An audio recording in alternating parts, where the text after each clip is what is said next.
প্রধান উপদেষ্টা প্রফেসর মোহাম্মদ ইউনূস পারস্পরিক সহযোগিতা বৃদ্ধি এবং ব্যবসা বাণিজ্য সম্ভাবনা অনুসন্ধানে পাকিস্তানের সঙ্গে সম্পর্ক জোরদারের উপর গুরুত্ব আরোপ করেছেন।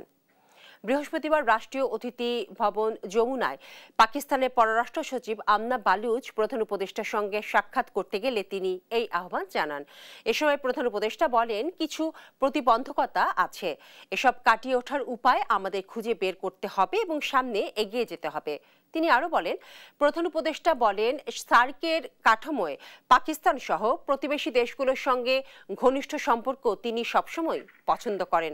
এ সময় অতীতের বিষয়গুলো স্বীকার করে আমনা বালুচ বলেন, বাংলাদেশ এবং পাকিস্তানকে অবশ্যই দুই দেশের মধ্যে সম্ভাবনাকে কাজে লাগানোর উপায় খুঁজে বের করতে হবে।